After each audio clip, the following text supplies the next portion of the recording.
किसने किया? Good morning. अरे भैया उसको डिस्कस कर लेते हैं, फिर आज का नहीं इधर आइए भैया, इधर आ जाओ। करेंगे। आइए इधर आ जाओ। माइक को म्यूट कर लीजिए, नहीं तो जिसका माइक खुला रहेगा हम उसको सारे लोग भैया माइक को अपने को बंद कर लीजिए। सारे आइए इधर आओ, आइए। सीधा रिमूव कर देंगे। अपना माइक म्यूट नहीं करिएगा, माइक आपको हम रिमूव कर देंगे। जितेंद्र कुमार जी,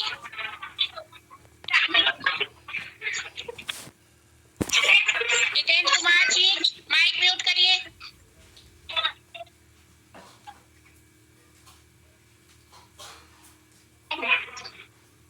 जिसका माइक भी खुला रहेगा उसको रिमूव कर दिया जाएगा। नावेदुल हसन जी, जी तो कल मैंने एक होमवर्क दिया था, उसको किसने किसने किसने किया है? जिसने भी किया है वो अपना माइक को अनम्यूट करके बता सकता है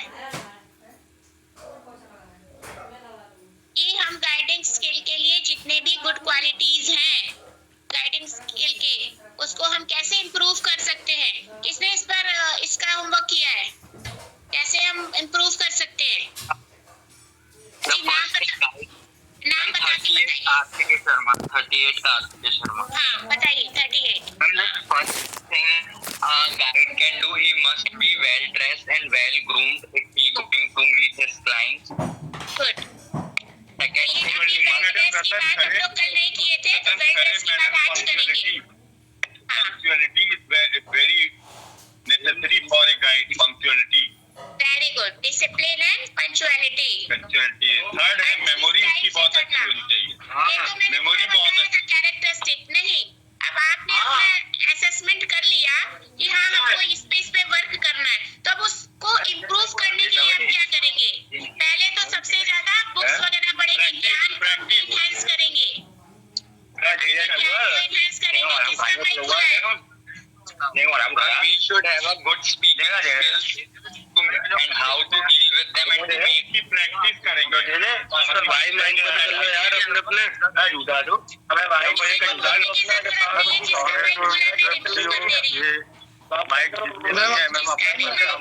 रिमूव कर दे रही हूँ, कोई जरूरत नहीं है। मैम देखिए क्लास में गाली गुप्तारी कर रहे हैं।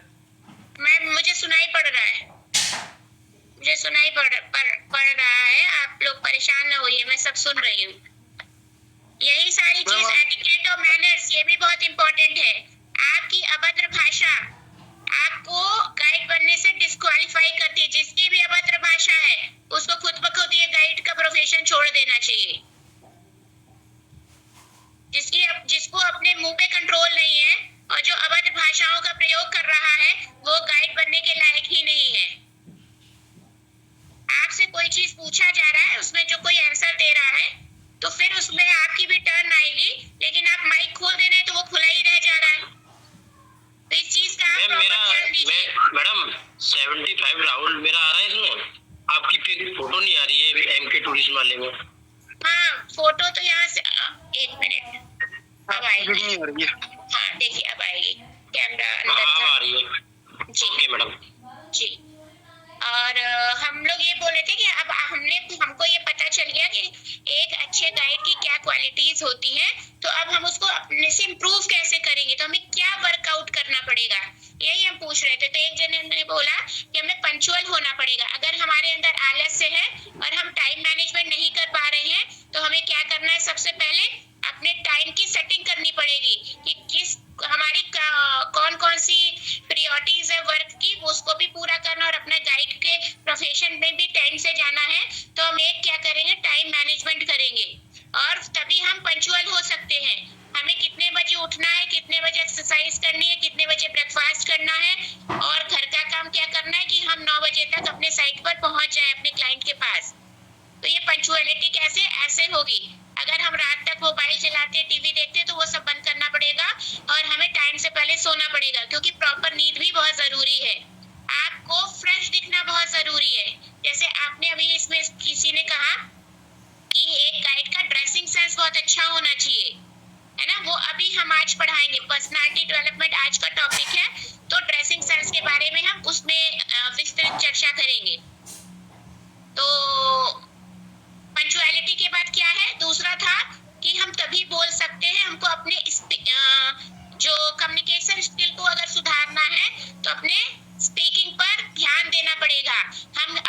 भाषा बोलते हैं हमें उसका त्याग करना पड़ेगा, क्योंकि ये जो अब्यूसिव लैंग्वेजेस है ना, वो हैबिचुअल हो जाता है इंसान, उसको पता भी नहीं चलता और उसके जबान पर आ जाता है, और जो देता होगा उसको अच्छे से ये चीज की खबर है कि हम न चाहते हुए भी हमारे मुंह पे आ जाता है, तो उसको हमें आदत छुड़ानी पड़ेगी, क्योंकि कब कहाँ कैसे बोलना है ये बहुत इंपॉर्टेंट है।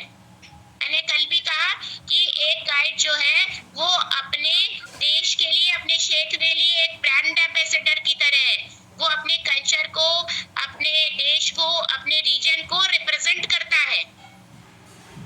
तो भाषा का ख्याल बहुत अच्छे से रखना पड़ेगा कि गुस्से में, दुख में, भूल कर भी कोई अभद्र भाषा आप ना बोल दे, भले ही सामने वाले आप कितना भी गुस्सा करे। क्लाइंट कैसे भी आ सकते, हो सकता है क्लाइंट कभी अग्रेसिव हो जाए, किसी चीज बात पे लड़ ले, उसको कोई दिक्कत हो, तब भी आपको अपना आपा नहीं खोना है। पॉजिटिविटी, कल पॉजिटिविटी की बात हो रही थी कि हमेशा एटीट्यूड क्या रखना है, अपना पॉजिटिव रखना है। हमको कितना भी दुख हो, कुछ भी हो, हमने घर से लड़ाई झगड़ा किया हो, उसका रिफ्लेक्शन आपके वर्क पर नहीं पड़ना चाहिए। ये बहुत इंपॉर्टेंट चीज है। हर मनुष्य के जीवन में बहुत सारी चीजें एक साथ घटित होती है, लेकिन इसका मतलब ये नहीं कि उसको मैसअप कर दे और एक चीज को दूसरे चीज पर हावी होने दे। जैसे कहते हैं ना कि अपने वर्क प्लेस का जो वर्कलोड है वो घर पे नहीं ले जाना चाहिए, उसी तरह घर की समस्याएं और अपना दुख, दर्द, कष्ट जो है वो आपके प्रोफेशनल लाइफ में रिफ्लेक्ट नहीं होना चाहिए।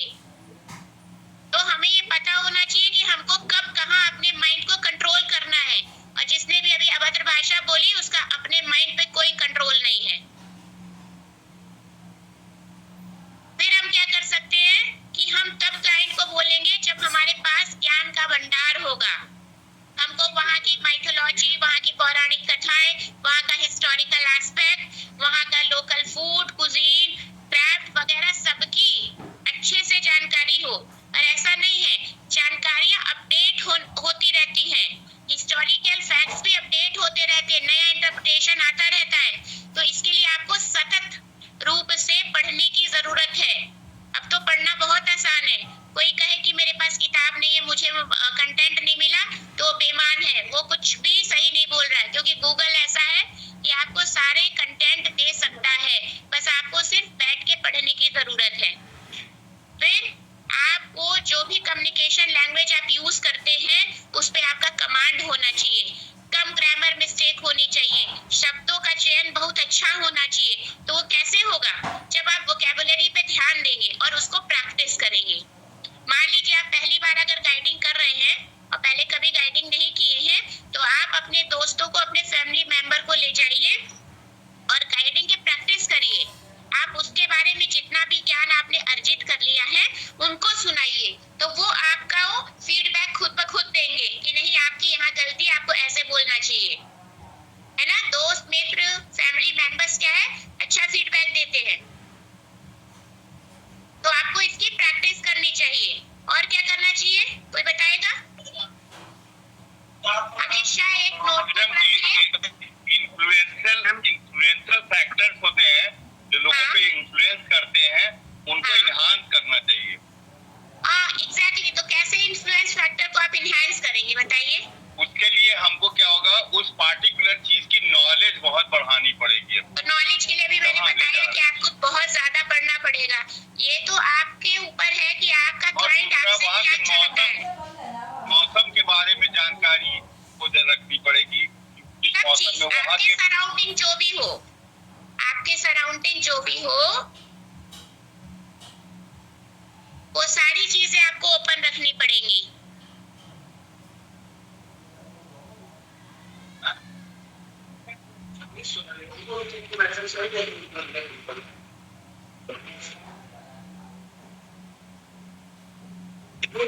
ठीक है, बताइए और बताइए। इन्वायरमेंट भी मालूम है। जैसे हम गए कहीं, वोल्केनो है, वोल्केनो धुआने ले गए, तो वहाँ के जियो इन्वायरमेंट के बारे में भी हमको जानकारी। एक्चुअली वो तो आपका बेसिक्स है। आप जहाँ के गाइड बन रहे हैं वहाँ के जियोलॉजी,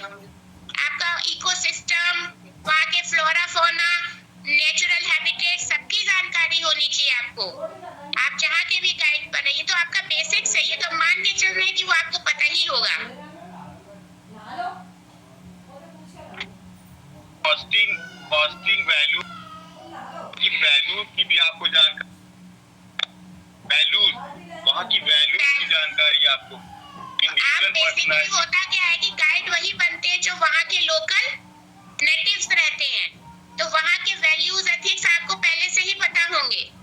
हाँ, जो चीज छूट रही है उसको आप और सीख लेंगे, समझ लेंगे, ये बात अलग है। और अगर आप कहीं से माइग्रेट होके गए और कहीं नई जगह गाइड बनना चाह रहे हैं, तो ये आप जो बातें कह रहे हैं वो 100% सही है कि हाँ, हमको नई जगह करना और हम इस पे एक्सपर्टीज होंगे।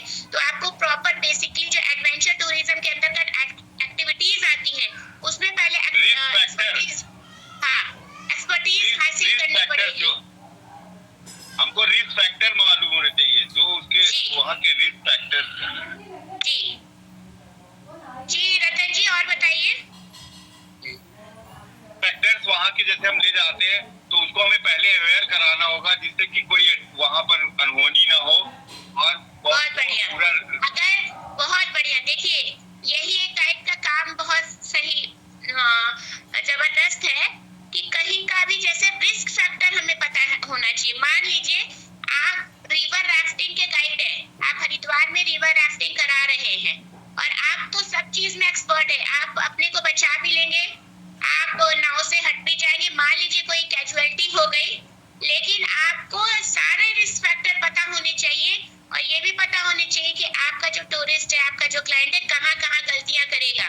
तो एक रूल और रेगुलेशन, डूज और डोंट्स की पूरी लिस्ट होनी चाहिए, जिसको कि आप अपने क्लाइंट को पहले ही बता दें, पहले ही अवेयर कर दें, है ना। लेकिन बताने से भी आपकी सिर्फ जिम्मेदारी नहीं खत्म होती, जब तक आप अपने क्लाइंट के साथ हैं तो होल सोल जिम्मेदारी आपकी है हर तरीके से, और उसको आपको ऑनेस्टी के साथ निभाना पड़ेगा। देखिए गाइड के लिए एथिकल होना और ऑनेस्टी बहुत इंपॉर्टेंट ट्रेड्स हैं, उसके बहुत इंपॉर्टेंट क्वालिटीज है।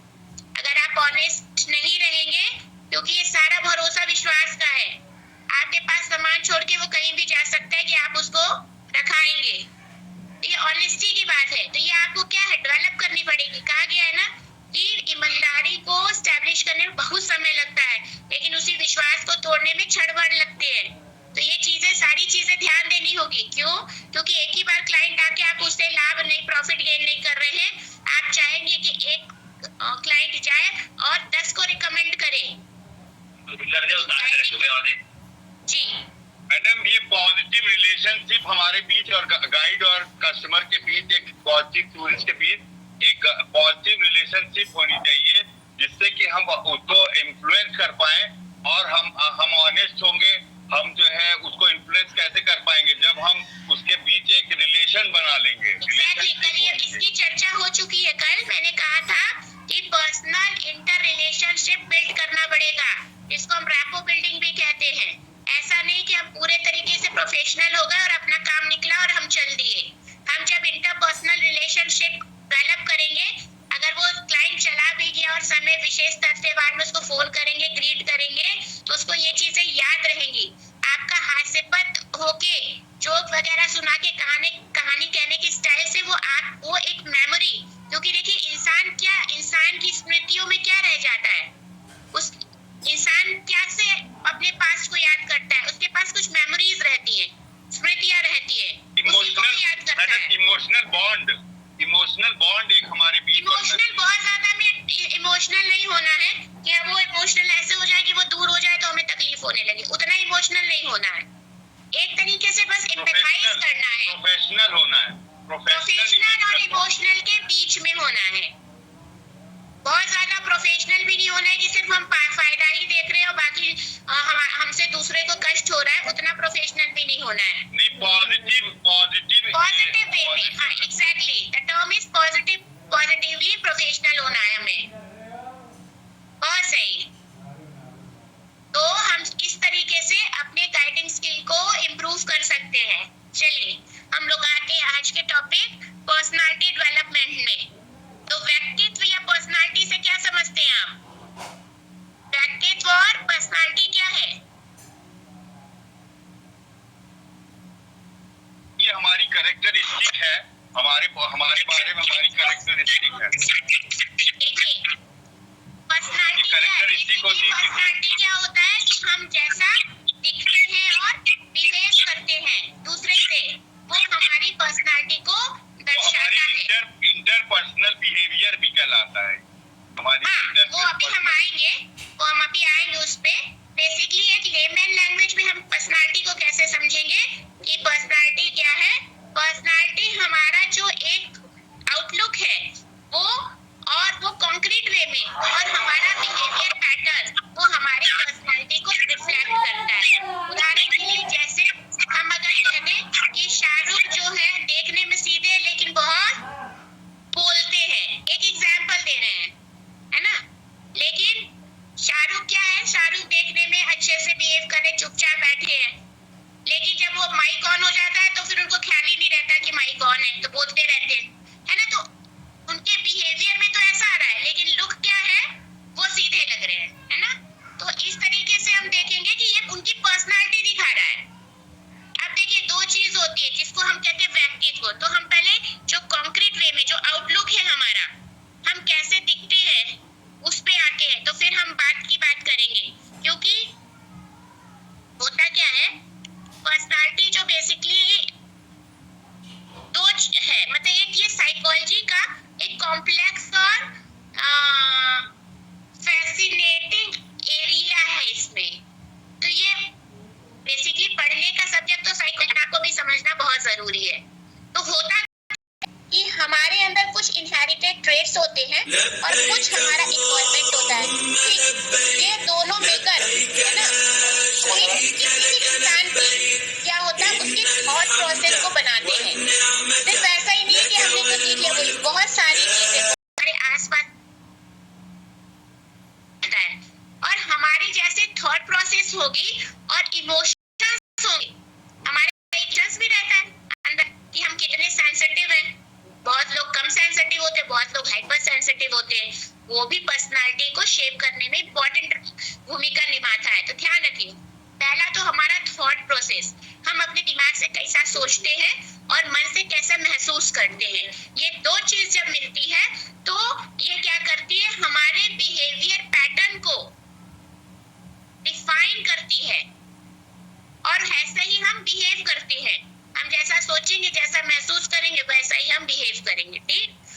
और ये आप देखे होंगे कि इंडिविजुअल टू इंडिविजुअल सबकी पर्सनालिटी डिफरेंट होती है, क्योंकि हर चीज का थॉट प्रोसेस का, इमोशंस का, है ना, उसकी डिग्री अलग अलग होती है। भाई कौन कैसे सोचता है और कौन कैसे उस सोच पर रिफ्लेक्ट करता है, ये तो अलग अलग हो सकता है ना। इसीलिए सब मनुष्यों की जो पर्सनालिटी है वो एकदम अलग होती है। अब ये क्या है, ये शेप होती है। अब जैसे छोटे बच्चे हैं तो आपको उनका बिहेवियर सिमिलर लगेगा, क्योंकि उन्होंने अभी कुछ सीखा नहीं, जो बस इतना है, खाना पीना, सोना, रोना है और हंसना है, इतना ही है। लेकिन जैसे जैसे बड़े होते हैं, मतलब ड्यूरिंग अवर सोशलाइजेशन, और सोशलाइजेशन में क्या क्या मैटर करता है कि हम कहाँ पैदा हुए हैं, हमारा धर्म क्या है, हमारा क्लास क्या है, हमारे पास कितने रिसोर्सेस हैं। ये सारी चीजें हमारी पर्सनालिटी को डेवलप और करने में और शेप देने में महत्वपूर्ण भूमिका निभाती है। निभाती है कि नहीं निभाती है, बताइए। Yes ma'am. हाँ, एग्जैक्टली। और हम चीजें सोशलाइजेशन के दौरान हम सीखते भी है। अब देखिए, बच्चे जब धीरे धीरे होते, तो बच्चे जब एकदम ही नहीं समझते तो हमें समझ में आता है कि बच्चे नहीं समझते, हम अकॉर्डिंगली अपने हिसाब से रखते हैं। लेकिन जब हमें ये समझ में आता है कि अब बच्चे कुछ समझ रहे हैं या बोलना सीखे, कुछ समझ में आ रहा है, तो हम उनको डूज और डोंट्स बताते हैं, करते हैं ना, ऐसे नहीं करना है, ऐसे करना है। और वो मैटर करता है, जेंडर पर भी मैटर करता है, क्लास पर भी मैटर करता है। लड़कियों को एक बिहेव करने का पैटर्न अलग सिखाया जाता है, लड़कों को अलग सिखाया जाता है। बहुत छोटी छोटी चीज आप अपने डेली लाइफ से में एक्सपीरियंस किए होंगे कि हर चीज, हर क्षण हमें सिखाया जाता है। अगर हम खिलौने लेने जा रहे हैं तो हमें बताएंगे, नहीं तुम लड़की हो तुम ये वाला खिलौना लो, लड़की हो तो तुमको गुड़िया लाएंगे। इवन जो नाते रिश्तेदार घर वाले होते हैं वो भी वैसे ही हमारे संग बिहेव करते हैं। अगर लड़की है तो गिफ्ट में लड़कियों वाली चीजें मिलेंगी, लड़का है तो लड़कों वाली चीजें मिलेंगी, है ना। अगर कोई लड़की कहेगी मुझे बंदूक चाहिए तो एक बार जरूर टोका जाएगा, भाई बंदूक से क्या करोगी, बंदूक का खिलौना। लेकिन बच्चे को तो नहीं पता है, सबके लिए तो खिलौना है वो। तो यही प्रोसेस है। अगर बैठे हैं तो दांत दिखा के हंस रहे हैं तो तुरंत लड़कियों को टोकेंगे, क्यों दांत दिखा के हंस रही हो। लड़का बैठा है और उसको अगर बहुत इमोशनल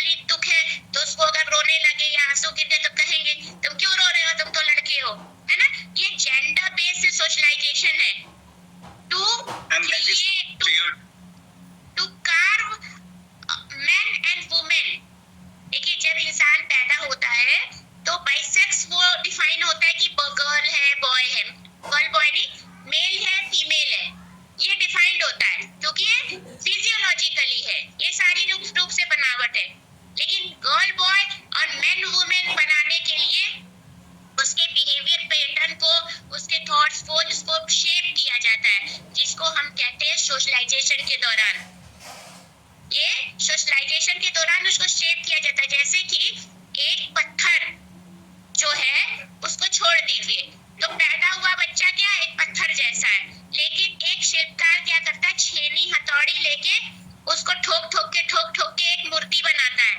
तो हमारा समाज, हमारा परिवार, हम जहाँ पैदा हुए वो क्या करते हैं, छेनी हथौड़ी लेके हमें शेप देते हैं डे टू डे लाइफ में। और जब हम बड़े होते हैं तो मैन और वीमेन बन जाते हैं। Man and women are gender. Gender में सिर्फ उसकी फिजियोलॉजी नहीं है, जेंडर में सोशल एट्रीब्यूट्स है कि देखिए सोसाइटी भी एक्सपेक्ट करती है ना कि ये ऐसा बंदा है तो ये ऐसा बिहेव करेगा, है ना। और गुड और बैड की डाइकोटमी भी ऐसी बनी है कि कौन क्या अच्छा होगा क्या बुरा होगा। भगवान के घर से ऐसे थोड़ी ना है, वो तो कंस्ट्रक्ट हुआ है, वो तो समाज बना है, क्योंकि मनुष्य एक सामाजिक प्राणी है। अगर आप समाजशास्त्र किसी ने पढ़ा होगा तो सबसे पहली लाइन यही है कि क्या है, मनुष्य सामाजिक प्राणी है। Social animal. एग्जैक्टली। और वो किससे, सामाजिक बंधनों से बंधा हुआ है। ठीक, अब तो हमें इतनी बात तो समझ में आ गई, हमने समझ भी लिया। तो इसकी बहुत सारी थ्योरीज हैं, हम उतनी थ्योरी आपको पढ़ने की जरूरत नहीं है, लेकिन हम एक चीज आपको बताएंगे क्योंकि इस पे फ्रॉइड ने बहुत ज्यादा अच्छा काम किया है ना। और उस फ्रॉइड ने बताया है कि बेसिकली उन्होंने इसको जो उनका पर्सनालिटी के अनुरूप स्ट्रक्चरल मॉडल है उसको आप समझेंगे तो आपको बड़ा मजेदार लगेगा। उन्होंने बताया कि जो पर्सन की पर्सनालिटी है ना, और उसका जो बिहेवियर है वो उसको हम एक फोर्स ड्राइव करती है, मतलब एक बल से वो ड्राइव होता है, वो बनता है, जिसको उन्होंने लिबिडो कहा था। और उन्होंने बताया कि ये जो, और इसके लिए एक एनर्जी फ्यूल्स होता है, मतलब उसमें 3 कंपोनेंट्स होते हैं जो पर्सनालिटी को शेप करते हैं। ये फ्राइड ने थ्योरी दी और उसमें उन्होंने बताया वो 3 कंपोनेंट्स क्या होते हैं जो किसी भी इंसान के बिहेवियर को डिसाइड करते हैं, है ना, और पर्सनालिटी को डिसाइड करते हैं। वो क्या है, ईड, ईगो और super ego.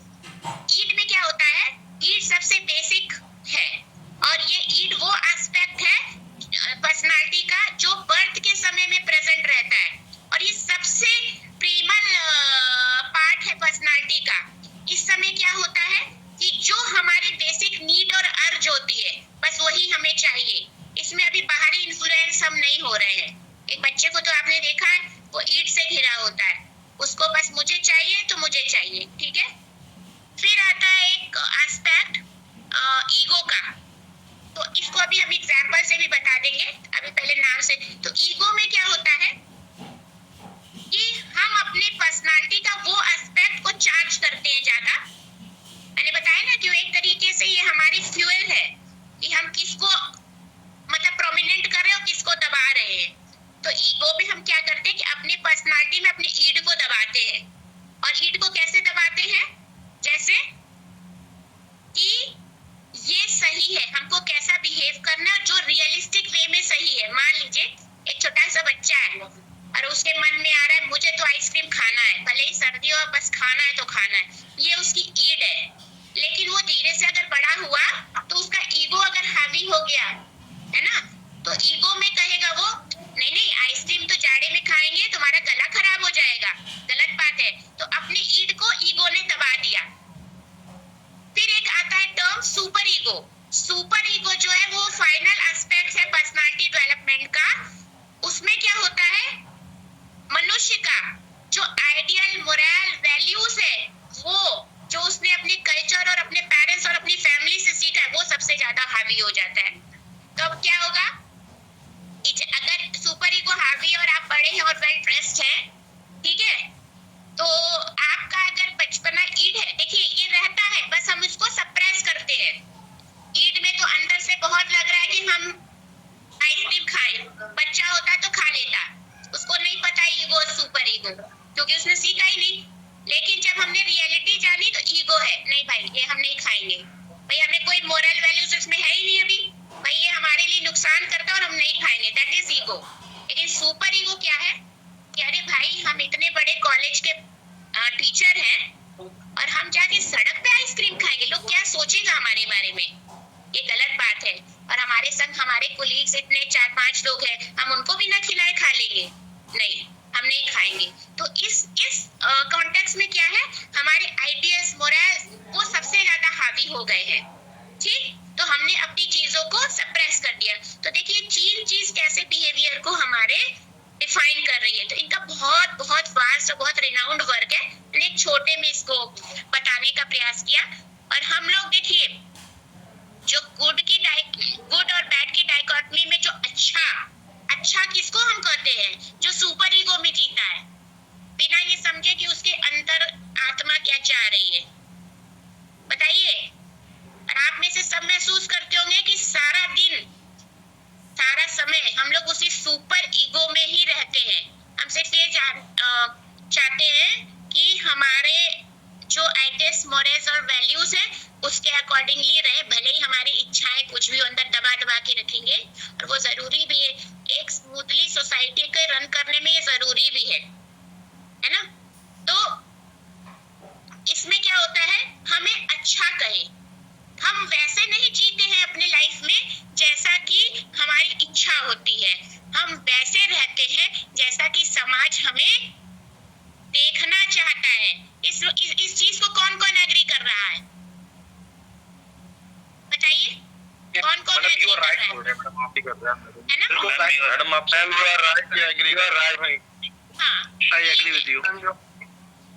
You are right. Absolutely right. समाज जरूरी क्यों है? Absolutely right. हाँ? समाज जरूरी क्यों है? मनुष्य सामाजिक प्राणी है ना। आप समाज की तरफ समाज के बाहर आप कहाँ जाके रहेंगे? कहाँ जाके रहेंगे बताइए? इंसान अकेले रहेगा जंगल में? हमारी सभ्यता है, समाज सभ्यता के वो अपने ही अपनी चीजों से हमें सभ्य होना पड़ेगा। समाज में रहने के लिए हमें सभ्य होना पड़ेगा। सभ्यता और हमें सभ्यता का कहाँ से आया? सहमत हो रहे हैं आप? सुपर ईगो से। जो मोरल्स, एथिक्स, वैल्यूज बनाया, ये सोसाइटी ने ही तो बनाया है। हमें एक अच्छा बेटा बनना है, हमें अपने माता पिता की देखभाल करना है, ये पॉजिटिव वे में। क्या दिक्कत है समाज में अच्छे से रहने में? क्योंकि मन का कोई अंत नहीं होता। एक बच्चा कुछ भी जिद करेगा, बच्चा करेगा हमको उसमें पहाड़ पे से कूदना है, कूदने देंगे, उसमें उसकी हानि होती है। लेकिन समाज में जो भी बना रहता है वो कहीं ना कहीं सामाजिक रूप से सभी के लिए अच्छा हो, वो पहले प्रायोरिटी दी गई है। उसके बाद इंडिविजुअलिज्म को प्रायोरिटी दी गई है। कॉन्टेक्चुअल होता है ये मॉरल सब वैल्यूज हैं, हाँ, मॉरल वैल्यूज हैं उनको एग्जैक्टली। देखिए होता क्या है कि ये कल्चर टू कल्चर वेरी करता है। ये पैन कल्चर है या पैन यूनिवर्सल नहीं है। इसमें क्या होता है कि जो चीज हमारे यहाँ अच्छी मानी जाती हो सकता है वेस्ट में खराब मानी जाती होगी, और जो वेस्ट में खराब मानी जाती होगी वो यहाँ अच्छी मानी जाती होगी। ये कॉन्टेक्चुअल है। कॉन्टेक्चुअल मतलब टाइम और स्पेस के अकॉर्डिंगली अलग अलग मान्यताएं हैं।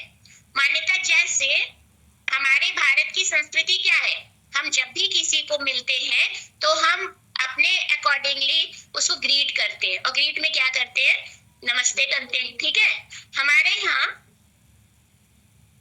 जेंडर पर्सपेक्टिव से देखिए, मेल और फीमेल के लिए थोड़े से मतलब अलग रूल है ना।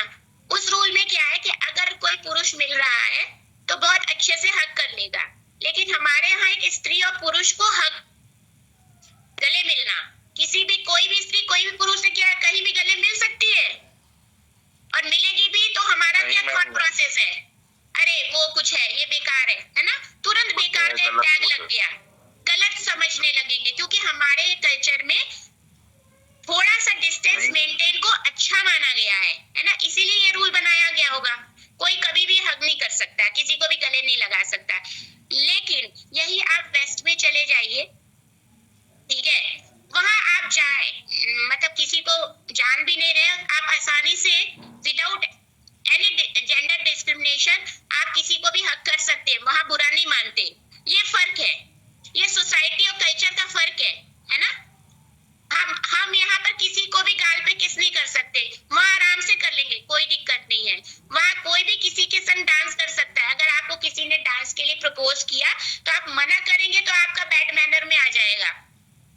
लेकिन आप यहाँ आराम से मना कर सकते, भाई हम किसी अनजान के संग क्यों डांस करने जाएंगे, हम तो कहेंगे तेल गई तुम्हारी, तेल लेने गया तुम्हारा वो मैनर, बुरा लगे, ऐसा होता है ना। ये कल्चर डिफरेंस है, तो ये हर जगह सेम नहीं है, ये मान्यताओं की बात है। और हम जिस समाज में रहते हैं, जिस कल्चर में रहते हैं, तो हमको जिस कम्युनिटी में रहते हैं उसके कुछ नियम कानून को मानना जरूरी है, क्योंकि उसी से हम अच्छे बुरे बनते हैं। भाई किसी को लगे कोई भी मिल जाए हम आराम से गले लगा ले, अरे ये आपकी आंतरिक इच्छा हो सकती है, लेकिन सामाजिक जो नियम है, रूल है, वो आपको अलाउ नहीं करते, आप नहीं कर सकते।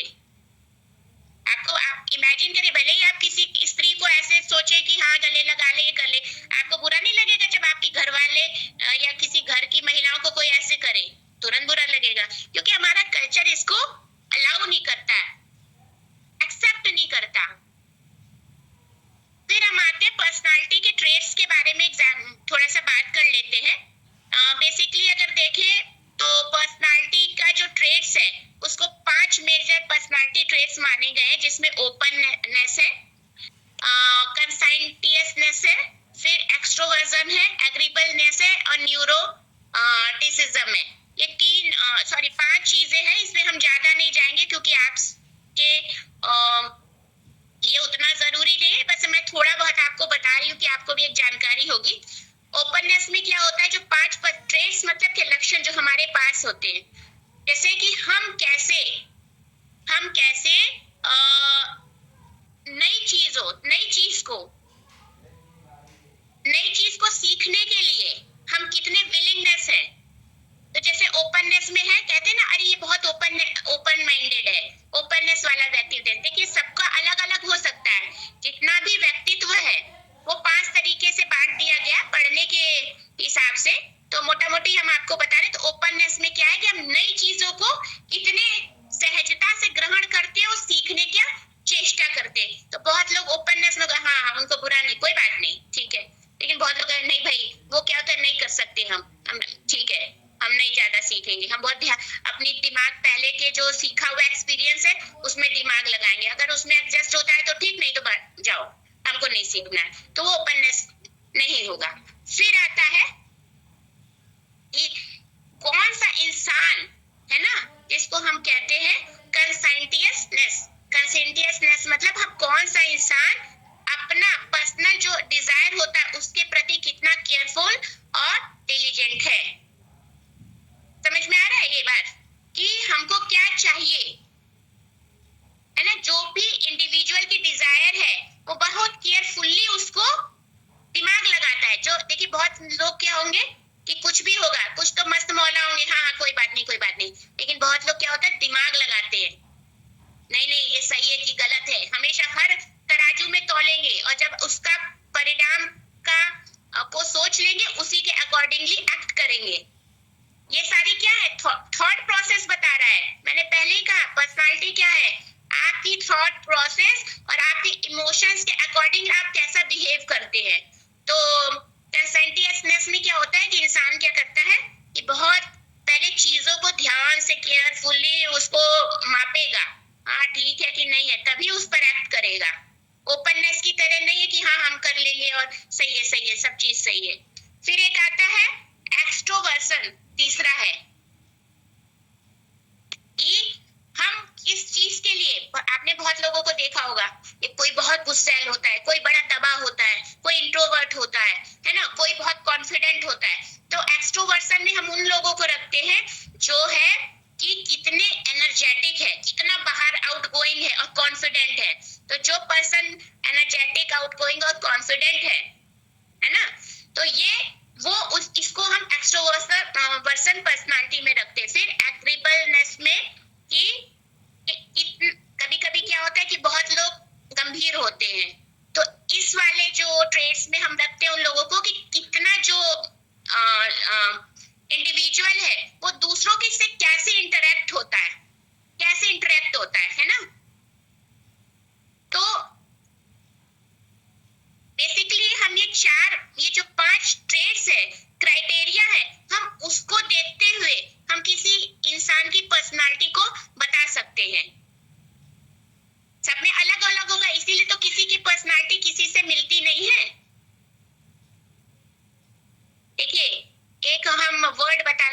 इसमें थोड़ा सा मिस हो गया। एक वर्ड आपने टेम्परामेंट सुना होगा, टेम्परामेंट, है ना, अरे इस आदमी का टेम्परामेंट ऐसा है। और एक होता है कैरेक्टर, है ना, हमें बाहर से जैसे आपका पुलिस वेरिफिकेशन होगा तो आपको कैरेक्टर सर्टिफिकेट्स मिलेगा, ठीक। टेम्परामेंट को बेसिकली कहते हैं कि वो इनहेरेंट होता है, वो हमारे अंदर है, वो ऐसे ही है। लेकिन कैरेक्टर जो है वो एक्सपीरियंस और सोशल लर्निंग से हम उसको एनहेंस कर सकते हैं, बढ़ा सकते हैं या बिगाड़ भी सकते हैं, ठीक। तो इसीलिए कैरेक्टर, पर्सनालिटी जो डेवलप होती है वो सतत होती है। ऐसा नहीं कि हम जैसे हमेशा वैसे ही रहेंगे, हम उसमें सुधार कर सकते हैं। हम समझ सकते हैं कि मेरी पर्सनालिटी में अगर ये दिक्कत हो रही है तो हमको इस पर वर्क करने की जरूरत है। तो ये नहीं समझना चाहिए कि हमारी पर क्यों, क्योंकि हम हमेशा लर्निंग प्रोसेस में है, हम हमेशा नया एक्सपीरियंस करते हैं, तो हमारी पर्सनालिटी हम चेंज कर सकते हैं, है कि नहीं। इससे कौन कौन एग्री है। तो ये जो मैं अभी बता रही हूँ, ओपननेस और कंसाइटीनेस, एक्सट्रोवर्सन, एग्रीबलनेस और न्यूरोटिसिज्म, ये पर्सनालिटी है जो एक दूसरे को अलग करती है। हम उससे कितने अच्छे हैं, हम उससे कितने खराब हैं, ये हमें पर्सनालिटी बताती है। पर्सनालिटी एक दूसरे को अलग करती है और ये बताती है कि हमारे अंदर कितना कॉन्फिडेंस है, विश्वास कितना है, हम कितना जो है नॉलेजेबल है और हमारे रहन सहन कैसा है, हम सब कितने हैं, ये सब पर्सनालिटी।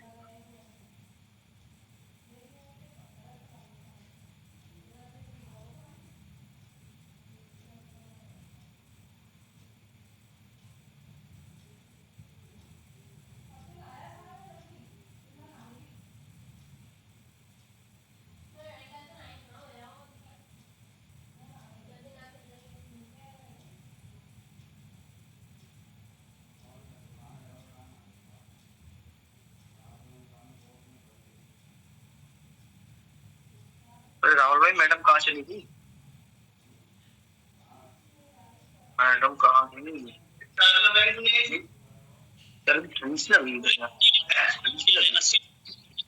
बोल रहे हैं आप, पर्सनैलिटी एक दूसरे को अलग करती है।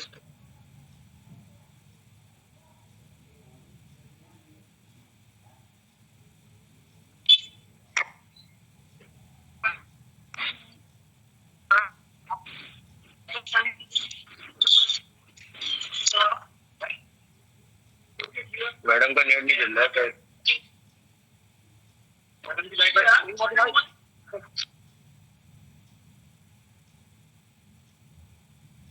भाई फोन करके बताओ यार, अपने यार फोन करके बताओ कि आपका नहीं चल रहा है नेट।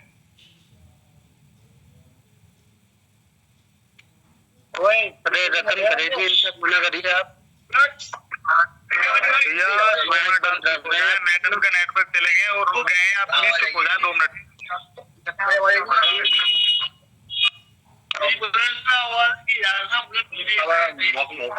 नहीं तो नेट बंद करने पड़ता है। अरे भाई, आप लोगों की समझ में नहीं आता, आप माइक म्यूट कर दीजिए, परेशानी हो रही है बच्चों। तो कह रहा लग रही यूट्यूब पे।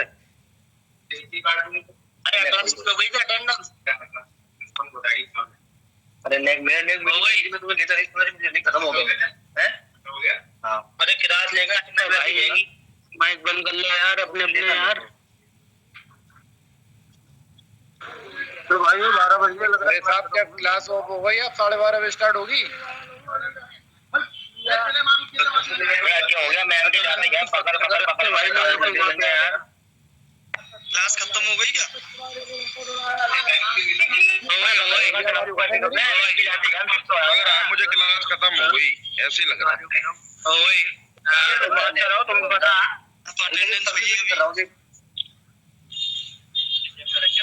अरे भाई, क्लास कब स्टार्ट हो गया? 12:30। ठीक है। तो खायल भाई, काम वाम करे हो जरा, क्या नंबर करे हो? मैडम आ गई, ये आवाज आ रही है। अपना माइक म्यूट कर लो, मैडम आ चुकी है। माइक टाइम आता हुआ बंद हो गया था, तो प्लीज माइक बंद कर लीजिए, क्योंकि अभी आप लोगों की अटेंडेंस भी नहीं हुई है।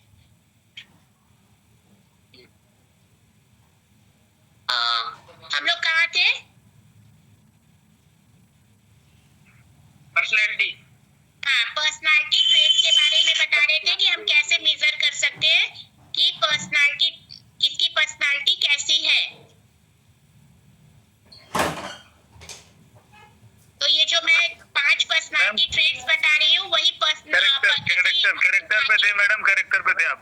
हाँ, कैरेक्टर पे थे। टेम्परामेंट और कैरेक्टर, तो कैरेक्टर कैसे हम इसको इम्प्रूव कर सकते हैं या बढ़ा सकते हैं, कैसे? अपने एक्सपीरियंस से और सोशल लर्निंग से।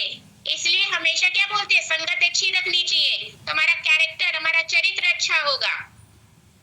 ठीक है, कुसंगति नहीं करनी चाहिए। क्यों ऐसे बोलते हैं? क्योंकि कैरेक्टर को हम अच्छा भी बना सकते हैं, बिगाड़ भी सकते हैं। टेम्परामेंट इनहेरिटेड होता है। तो जो अभी हम बात कर रहे थे, ओपननेस, कंसेंटियसनेस, एक्सट्रोवर्सन, एग्रीबलनेस और न्यूरोटिसिज्म की, तो इसके अकॉर्डिंगली हम किसी भी पर्सन की पर्सनालिटी को मेजर कर सकते हैं। और हम किस सिचुएशन में, ऐसा नहीं कि कोई पर्सन ऐसा ओपननेस है तो ओपननेस है, वो डिपेंड करता है, उसका बिहेवियर कैसे डिपेंड करता है, सिचुएशन कैसी है।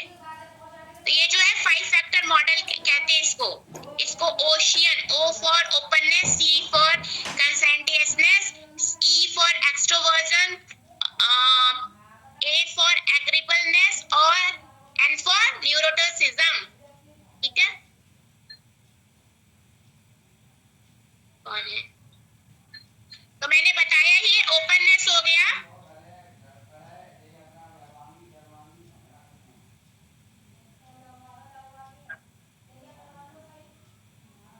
तो हम लोग किस पे थे? अब मैंने ओपननेस बता दिया था। तो ओपननेस से क्या डिस्क्राइब होता है?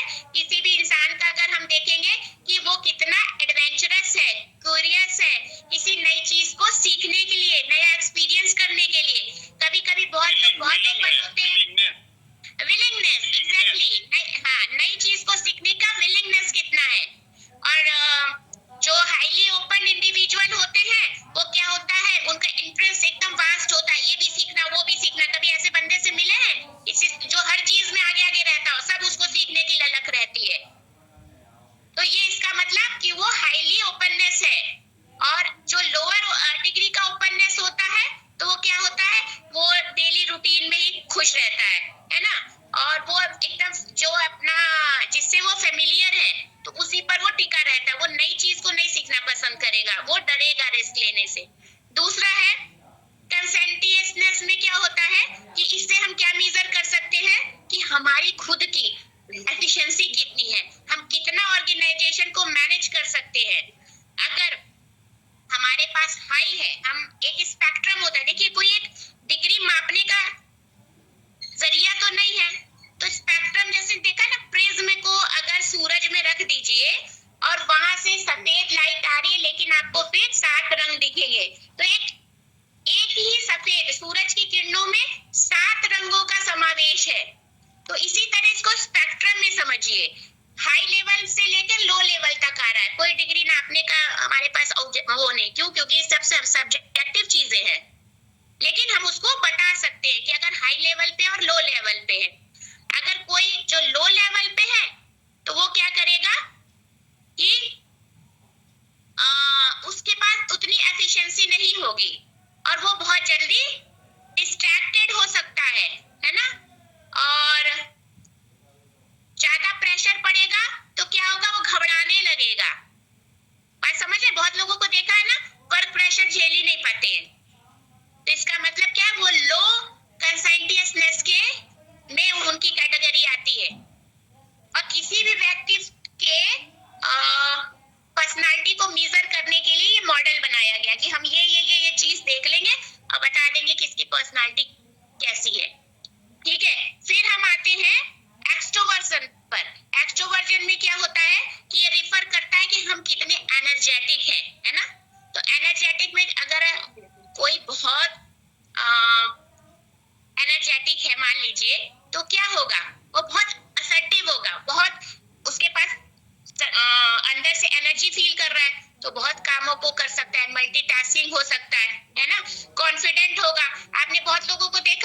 सोसाइटी में आपके आसपास देखिएगा बड़े सोशल होते हैं, कहाँ से उनके पास इतनी एनर्जी आती है उनको अच्छा लगता है, उनकी वो पर्सनालिटी है, उनका भी काम करेंगे, उनका भी काम करेंगे, किसी को मना नहीं करेंगे। आप अपना ही काम करने में थक जाएंगे लेकिन वो 10 लोगों का काम करने में नहीं थकेंगे। ये अलग बात है कि जो दूसरे का काम करता है वो करियर या प्रोफेशन में थोड़ा पीछे रह जाता है, क्योंकि सारा टाइम तो इन सब चीज में निकाल देता है। लेकिन ये एक्सट्रोवर्जन है, वो बाहरी दुनिया उनको अच्छी लगती है। लेकिन इसके विपरीत क्या है, इंट्रोवर्ट लोग भी होते हैं। तो इंट्रोवर्ट लोग कैसे होते हैं? इंट्रोवर्ट लोग क्या होंगे कि वो अपना अकेले रहना, Exactly, less talkative, very good। उनको बाहर वाले लोग अच्छे ही नहीं लगेंगे। हमको भैया अपने घर में रहना है, हम अपने मोबाइल में खुश है, अपना पेंटिंग कर रहे हैं, हमको बाहरी दुनिया से कोई मतलब नहीं है। हम जितनी भी एक्टिविटी करेंगे वो अपने लिए करेंगे और हम इंटरेक्शन किसी से नहीं करेंगे। बात समझ में आ रही है? तो आपको अपने इस संदर्भ में आपको एक्सट्रोवर्ट होना पड़ेगा, क्योंकि आपका काम तो बाहरी लोगों से है, आपके क्लाइंट तो बाहरी है ना। आप अगर इंट्रोवर्ट होंगे तो आपका काम नहीं चलेगा। अगर आपको अकेला रहना पसंद है, सिर्फ अपने अपने से मतलब है, तो दुनिया ऐसे लोगों को क्या बोलती है, अरे अपने में रहता है, बड़ा अंतर्मुखी है, ये बेकार है, मतलब ही अपना मतलब होगा तो बोलेगा, नहीं बोलेगा, ऐसा होता है ना। तुरंत जजमेंट मिलने लगता है। तो ये पर्सनालिटी देख के होता है। तो एक्सट्रोवर्जन जो हम देखते हैं, अगर नहीं है तो इंट्रोवर्ट लोग हैं। ठीक, फिर आता है चौथा, क्या है? एग्रीबलनेस। एग्रीबलनेस से क्या होता है कि इसमें same Ma'am, the tendency to agree and go along. Exactly, जैसे कहते हैं ना कि हम कितना सोशलेबल है, इसमें भी एग्रीबलनेस सेम इसी को आगे थोड़ा बढ़ा लेते हैं कि हम कितने फ्रेंडलीनेस है, हम कितना किसी से कंपैशन और विलिंगनेस दिखाते दूसरों की हेल्प करने में। बहुत लोगों से आप कहेंगे ना मेरी प्लीज ये मदद कर दीजिए, देखिए तुरंत तैयार हो जाते हैं, हमेशा रेडी रहते हैं, ये हमेशा एग्री करते हैं। अगर इस स्पेक्ट्रम के अगर हायर लेवल पे जाएंगे तो ऐसे लोग क्या होता है, बहुत कोऑपरेटिव होते हैं, बहुत पोलाइट होते हैं। और जो लेस होते हैं ना, वो क्या होता है, वो ज्यादा किसी का हेल्प वगैरह नहीं करते, लेकिन वो किसको वैल्यू देते हैं, रैशनैलिटी को, क्रिटिकल थिंकिंग। बात समझ में आ रही है? एक होता है बिना सोचे समझे दूसरे की हेल्प करना और कह देना कि हाँ हाँ ठीक है भैया हम तुम्हारी मदद करेंगे, बड़े पोलाइटली बिना सोचे समझे। लेकिन अगर जो लेस होंगे, लेस एग्रीबलनेस होंगे, वो तुरंत अपनी बुद्धि लगाएंगे, है ना, रैशनैलिटी से सोचेंगे, अरे नहीं नहीं इसकी मदद करेंगे तो फिर ये तो मेरी मदद करता नहीं है, और नहीं भी करता है तो फिर मेरा नुकसान हो जाएगा, पता चला मैंने इसको 2 घंटा दे दिया तो मेरा 2 घंटा वहां बिजनेस में लॉस हो जाएगा। तो वो लेस एग्रीबलनेस वाले सोचते हैं। ठीक, फिर एक आता है लास्ट जो होता है, वो होता है न्यूरोटिसिज्म। इसको कभी कभी ऑपोजिट ट्रेट या इमोशनल स्टेबिलिटी नाम से भी बोल देते हैं। तो इसमें दिखाते हैं कि इसके इमोशन निगेटिव है और किसके पॉजिटिव है। अगर इस स्पेक्ट्रम पे हम देखें कि कौन हायर मतलब पॉजिटिवली इमोशंस से घिरा है और कौन निगेटिव होता है, तो इसको न्यूरोटिसिज्म को आप में से कैसे कोई बता पाएगा? कोई बता पाएगा? कोई भी? इमोशन से आप कैसे समझेंगे किसी की पर्सनालिटी को? ये tendency towards anxiety, depression, self doubt. Exactly, मान लीजिए ये अभी मैंने जस्ट आपसे पहले बताया था, जो निगेटिव फीलिंग्स हमारे अंदर आती हैं। एग्जैक्टली, ये हमारे पर्सनालिटी को डिफाइन करता है। जैसे कि अगर हम बहुत इमोशनल सेंसिटिविटी से घिरे हुए हैं तो क्या होगा, थोड़ी सी बात पर हम क्या करेंगे, घबराने लगेंगे, तो हमारा घबरालू टेम्परामेंट बन जाएगा, है ना, अरे हम घबराते क्या होगा क्या होगा। बहुत लोगों को देखा कितनी विकट परिस्थिति में बहुत शांत गंभीर रहते हैं। निगेटिव रहेगा तो हम घबराने लगेंगे, हम बहुत हाइपर इमोशनल हो रहे हैं। लेकिन हम थोड़ा सा शांत रहेंगे अपने मन को तो क्या करेंगे, चीजों को हम बढ़िया कर सकते हैं। तो इसमें से कोई अपना कोई एक्सपीरियंस बताएगा न्यूरोटिसिज्म से? आप में से अब आपके पास इतनी चीजें आ गई हैं तो अपने को एसेस कर सकते हैं कि नहीं कर सकते हैं कि आपकी पर्सनालिटी अगर आपको देखनी है तो आपको क्या क्या देखना पड़ेगा, बताइए। Yes, ma'am. These all points are considered, ma'am. When कभी कभी मैडम हम ऐसी गलतियां करते अगर हैं। हमारे अंदर निगेटिव इमोशंस है, निगेटिव फीलिंग्स है, तो क्या क्या चीज हमें होगी। देखिए बहुत लोगों को बहुत तुरंत एंजाइटी हो जाता है, डिप्रेशन हो जाता है। अभी आप में से किसी ने बताया ना, तो किसको किसको एंजाइटी डिप्रेशन हो जाता है, तो आपकी पर्सनालिटी को क्या डिक्लाइन करेगा। अगर आप छोटी सी चीज से अगर एंजाइटी और डिप्रेशन के शिकार हो जाएंगे तो क्या अपनी anger, sorrow, and sadness, ma'am. These are like ये सारी चीजें तुरंत हावी हो जाती हैं। personality declines. मैडम ये भी होता है हमें क्या लोग क्या सोचेंगे, ये भी हम सोचते हैं, तो हमारे अंदर निगेटिविटी थोड़ी लोग क्या कहेंगे, क्या सोचेंगे। नहीं, वो जब निगेटिविटी आपकी क्या सोचेंगे क्या कहेंगे वो तो बात की बात है, पहले ही आप सोच सोच के बीमार पड़ जाएंगे। क्योंकि जो ज्यादा न्यूरोटिक होते हैं, अगर जो ज्यादा न्यूरोटिक होते हैं, है ना, वो क्या करते हैं, उनको क्या है, उनके इमोशंस निगेटिवली होते हैं। Yes, ma'am. Emotion. है ना, वो अगर बन जाएंगे। ये टाइप का बिहेवियर होता है उनको बहुत ज्यादा बिहेवियर भी होता है। अपना सेल्फ कॉन्फिडेंस नहीं खराब हो जाता है, बताइए। अगर सेल्फ कॉन्फिडेंस खराब हो जाता है ना, लोगों का न्यूरोटिक बिहेवियर भी होता है। क्या होता है, ये टाइप का बिहेवियर भी होता है, न्यूरोटिक बिहेवियर।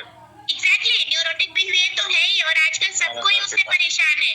आप कभी किसी गैस्ट्रो के डॉक्टर के पास जाइए तो सबसे पहले पूछेगा कुछ सोचते हैं क्या, किसी के संग ऐसा हुआ है, क्योंकि जो गट है ना उसको सेकंड ब्रेन बोला जाता है। सोचते तो हम दिमाग से है, लेकिन उसका रिफ्लेक्शन कहाँ आता है, पेट में आता है। तुरंत पेट गड़बड़ होना शुरू हो जाएगा, उसको नहीं पता है ना कि दिमाग सोचने को बोल रहा है कि एचसीएल सिक्रीशन को बोल रहा है ना। पेट में क्या होता है, पेट हमारा एसिडिक होता है, उसमें यूरिक एसिड होता है, वही खाने को वहां से पचाता है। बाकी एल्कलाइन होता है, खाली पेट के अंदर जो होता है जिसको स्टमक बोलते हैं, वही एसिडिक होता है। तो पेट को नहीं पता, दिमाग सोचता है, पेट को लगता है दिमाग बोल रहा है कि और एसिड निकालो और एसिड निकालो। इसीलिए एसिडिटी की प्रॉब्लम होती है एंजाइटी डिप्रेशन से, ठीक है। तो इस चीज को, इतनी चीजें समझ में आई। तो लो इमोशनल स्टेबिलिटी से होता है, नेगेटिव इमोशनलिटी से होता है डिप्रेशन वगैरह। तो ये क्या कहते हैं, ना पॉजिटिव सोचो। तो उसका क्योर कैसे, आजकल क्या बोलता है डॉक्टर, या तो डॉक्टर आपको नींद की गोली देगा, या तो कहेगा मेडिटेशन करिए, योगा करिए। देखिए कैसे आपके न्यूरॉन्स से आपकी पर्सनालिटी जुड़ी हुई है और आपका बिहेवियर। देखिए विशियस साइकिल चल रहा है पूरा, बात समझ में आ रही है। हमारा जो थिंकिंग प्रोसेस है और हमारे इमोशन मिलके हमारे बिहेवियर को डिसाइड करते हैं, ठीक है। और अगर कोई बिहेवियर हमारे संग कैसे कर रहा है या हम कैसा बिहेवियर कर रहे हैं, उससे भी हमारा दिमाग जो है अफेक्टेड हो रहा है ना। अगर निगेटिव सोचेंगे तो निगेटिव सोच के क्या करेंगे, अपना दिमाग खराब करेंगे, फिर हमारा शरीर खराब हो जाएगा। इसीलिए मेडिटेशन और योगा को आजकल बड़ा प्रेफरेंस दिया जाता है, बहुत जरूरी है। एक्सरसाइज बहुत जरूरी है, अपने ऊपर थोड़ा ध्यान देना जरूरी है। फिर हम आते हैं थोड़ा सा अभी एक कि हमारी पर्सनालिटी को हम समझिए कैसे, तो हमारी पर्सनालिटी को हम कैसे इम्प्रूव कर सकते हैं, बताइए। पर्सनालिटी को कैसे इम्प्रूव कर सकते हैं। माइक बंद कर लो भाई, किसका माइक ऑन है? निरंतर अभ्यास माइक बंद कर लीजिए। निरंतर अभ्यास करें। आपने इतनी चीजें तो समझ गए। अब आपको ये समझ में तो आ गया कि हमारे अंदर कैसे कैसे पर्सनालिटी है। अब सभी पर्सनालिटी तो अच्छी नहीं बोल सकते, है ना, लेकिन हमें वर्क प्लेस में तो अपनी पर्सनालिटी हमेशा इम्प्रूव करनी है। कभी कभी हम किसी की पर्सनालिटी से कितना प्रभावित हो जाते हैं, होते कि नहीं होते हैं, लगता नहीं कितने पॉजिटिव है। तो सबसे पहला क्या है, हमें क्या करना है, हमें अपनी मैडम दिनचर्या में स्पष्ट होना पड़ेगा, स्पष्ट और सरल तरीके से। एग्जैक्टली, पहले तो हमें ये देखना पड़ेगा कि टिप्स हम बता रहे हैं आपकी पर्सनालिटी डेवलपमेंट के क्या क्या टिप्स हो सकते हैं, वही बता रहे हैं। Develop great communication skills in man. Develop your knowledge and skills. बात की बात है, पहले कम्युनिकेशन स्किल छोड़िए, पहले तो अपनी पर्सनालिटी को हम एसेस करेंगे। अब इतनी चीजें पता चली कि हमको क्या क्या देखना है ना, अपने इमोशंस को देखने हैं, अपने थॉट प्रोसेस को देखना है, अपनी बिहेवियर को देखना है, ठीक।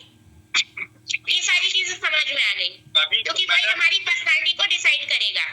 सबसे पहले क्या है, हम सीखने में हिचक है, जो भी सीखे, जो भी मिले सीखे, हमें कोई हिचक ना हो। अरे भाई सीखने की बात तो अभी बाद में आ रही है, पहले तो खुद को समझे। अपना माइक बंद कर लो, डिस्टर्ब हो रहा है। अगर हमें अपनी पर्सनालिटी को पर वर्क करना है तो सबसे पहले होता है अंडरस्टैंड योरसेल्फ। अपने को हमें समझना पड़ेगा, और हमें चीजें हमारे पास अब इतनी समझ तो आ गई है, क्योंकि पर्सनालिटी डेवलपमेंट में 4 फैक्टर बहुत जबरदस्त काम करते हैं, हमारे इमोशंस, हमारी साइकी, हमारा मेंटल लेवल और सोशल सोसाइटी। अब तो हमें फिर क्या कहते हैं कि फिर अब हम देखेंगे कि हमको हमेशा आउटलुक जो है पॉजिटिव रखना है, हमको पॉजिटिविटी डेवलप करनी है, ठीक। और पॉजिटिविटी कैसे होगी, अपनी जैसे देखिए जब हम अकेले रहते हैं तो कहते हैं ना, अकेला दिमाग शैतान का घर, तो बड़े विचित्र ख्याल आते हैं। लेकिन आप अपने लोगों के संग जहाँ खुश रहते हैं तो वहाँ आप कितना अपने को रिलैक्स और कूल महसूस करते हैं। किसका माइक खुला हुआ है, हम रिमूव कर देंगे अभी। ये सारे पढ़ाई में ऑब्स्टेकल्स हैं, ये बाधा है। ऐसे लोगों की पर्सनालिटी ऐसी होती है, न खुद पढ़ेंगे न दूसरे को पढ़ने देंगे।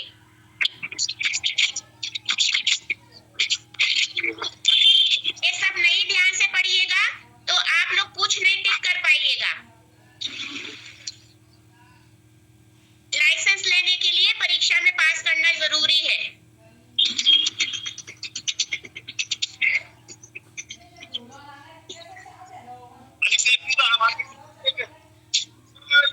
अभी भी सुनाई नहीं पड़ रहा है कि हमको क्या करना है।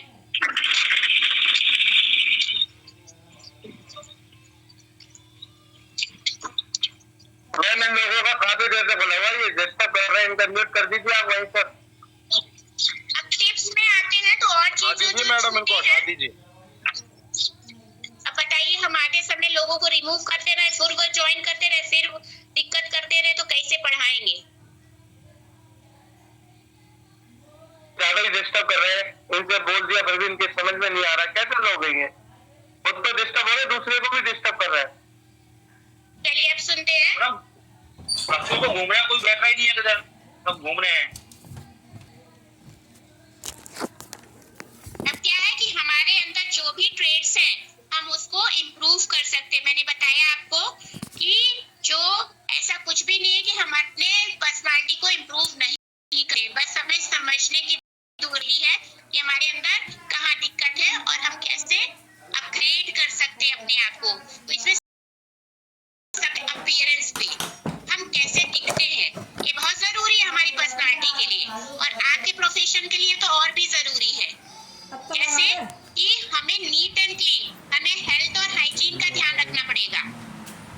जैसे हमारे नेल्स प्रॉपर कटे होने चाहिए, अगर हमारे बियर्ड से दाढ़ी है तो वो शेप में होने चाहिए, हम नीट एंड क्लीन दिखे, हम एकदम मतलब रोज सोप से या जो भी जब समझ में आया कि कोई भी दुर्गंध हमारे शरीर से ना आए, हमारे कपड़े नीट एंड टाइडी होने चाहिए और वेल ड्रेस्ड हमको दिखना चाहिए। देखिए आप बहुत सारे लोग होंगे अगर खड़े, तो हम गए और मान लीजिए हम किस गाइड को चूज करेंगे जो हमें लगेगा कि जो एकदम वेल नीट एंड क्लीन और टाइडी लग रहा है ना, क्योंकि उसकी पर्सनालिटी ही अलग लगेगी कि नहीं ये बहुत डिसिप्लिन और बहुत अच्छा दिख रहा है, इनकी पर्सनालिटी अपीयरेंस अच्छा है, इनको नॉलेज भी अच्छा होगा।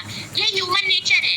ऐसा नहीं कि आप गाइड का काम कर रहे हैं, बस सुबह उठे, ब्रश किए, बिना नहाए धोए, बिना खाए पिए बस निकल गए, बस घुमाना ही तो है ना। आप अपने को डिग्रेड कर रहे हैं। अब अपग्रेड करना है तो अपग्रेड अपने आप से शुरू करिए। अर्ली मॉर्निंग उठ के मेडिटेशन योगा करने के बाद, सारा नित्य क्रिया करने के बाद, स्नान करके ब्रेकफास्ट करके नीट एंड क्लीन, ऐसा नहीं कि बाल बिखरे हैं, बाल अच्छे से कॉम्ब होने चाहिए, दाढ़ी बनी होनी चाहिए कि हाँ देख के लगे कि हाँ ये नहाया धुला बंदा एकदम साफ सुथरा आया है, वेल ड्रेस्ड है। आपके कपड़े अच्छे से प्रेस होने चाहिए, ये बहुत मैटर करता है। आप कैसे इंटरव्यू में जाते हैं तो कैसे एकदम बढ़िया से जाते हैं। इवन कलर, कौन से कलर का होना चाहिए, ये स्त्री और पुरुष में अलग अलग हो सकते हैं क्योंकि कपड़े अलग अलग हैं। हमको क्या है, माहौल के अकॉर्डिंगली ही कपड़े वियर करने चाहिए। मान लीजिए आप शादी में गए और एकदम व्हाइट ही पहन लिए तो अच्छा लगेगा नहीं, क्योंकि वहाँ का माहौल अलग है। या किसी के फ्यूनरल में गए या किसी की डेथ हो गई और आप चटक लाल रंग पहन के चले गए तो बुरा लगेगा ना। तो हमें पता होना चाहिए कि किस जगह हम लोग कैसे ड्रेसअप होना है, हमारा फिजिक कैसा है। ये बहुत इंपॉर्टेंट चीज बता रही हूँ मैं। हम नाटे हैं, मोटे हैं, लंबे हैं, पतले हैं, गोरे हैं, सांवले हैं, कोई जजमेंट नहीं, सब अपने आप में बहुत यूनिक और बहुत बेस्ट है। लेकिन हमारे ऊपर क्या फबेगा ये हमें पता होना चाहिए। 1000 कौन है 15 से लेके बताइए। 28 रुपए खाली गाइड फीस है, केवल घुमाने घुमाने।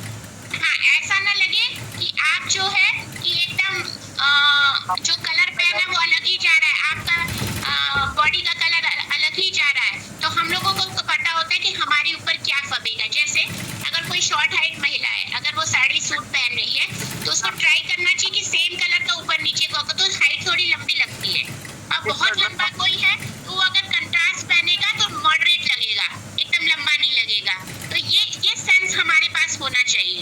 मैडम क्लास तो खत्म हो गया, बस ये खत्म होने वाली है। आप एक होमवर्क लिख लीजिए, इसको हम कल डिस्कस कर लेंगे, ठीक है। आप होमवर्क लिखिए, मैं क्लास वाइंड अप करी हूँ, तो 12:30 से सर की क्लास होगी। आपका होमवर्क लिखिए, कल मैं पूछूंगी, मैं नाम लेके पूछूंगी। अटेंडेंस ले लीजिएगा। हाँ, नाम लेके मैं पूछूंगी। पहला लिखिए कि ड्रेसिंग सेंस को आप कैसे इंप्रूव कर सकते हैं और किस पर किस टाइप के ड्रेसिंग सेंस और कलर वाले कपड़े फबते हैं, ठीक है। और दूसरा, आप अपनी पर्सनालिटी को कैसे इंप्रूव कर सकते हैं, सम टिप्स। उसमें कम्युनिकेशन स्किल हो जाएगा, कैसे इंप्रूव करेंगे, अपने वोकैब को बढ़िया करेंगे। फिर उसके बाद हम अच्छी रीडिंग्स पढ़ेंगे जिससे कि हम और नॉलेजेबल हो, तो बोले तो लगे कि हाँ ये पढ़ा लिखा सभ्य व्यक्ति बोल रहा है ना। ये सारे टिप्स कल हम सुनेंगे अलग अलग लोगों से। ये 2 होमवर्क आपके हैं, क्योंकि ये जो प्रेजेंटेशन आप देंगे ये आपके मैडम सेकंड कौन सा है? हाँ, सेकंड कौन सा? सेकंड वाला tips to improve your personality. Tips, ma'am वो टिप्स चाहिए। हम इंस्पायर होकर भी कर सकते हैं। क्या चीज? आप नोटबुक और पेन लेके बैठा करिए, उसको नोट डाउन करिए और ये उसमें लिख के ले आया करिए और फिर उसको बताया करिए, ठीक है। इससे आपकी प्रैक्टिस होगी और आपको पता भी रहेगा कि क्लास में क्या क्या चीज पढ़ाया गया। जैसे मैंने देखा हमेशा रतन खरे जी हमेशा वो लिखते हैं, क्यों रतन जी आप नोट डाउन करते हैं ना? हाँ, ऐसे करिए। देखिए टीचर पता चल जाता है। अभी सर आपकी 1:15 बजे से क्लास ले लेंगे, तब तक आप अपना रिफ्रेश हो लीजिए। और ये मैं एब्सेंट लग गई क्या? अटेंडेंस लग गई है, आप परेशान न होइए, चलिए। हाँ, आप सभी का बहुत बहुत धन्यवाद। और टॉपिक लिख लीजिए, पर्सनालिटी डेवलपमेंट आज का टॉपिक। और आपको thank you ma'am, thank you. दूसरी क्लास कितने बजे से होगी? बस 15 मिनट में शुरू हो जाएगी। आप सभी को संडे कल क्या है क्या आप?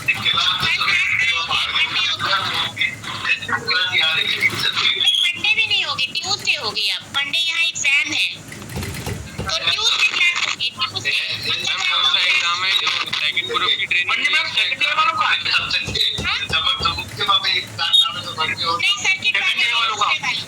चलिए। मेरी अटेंडेंस लग गई।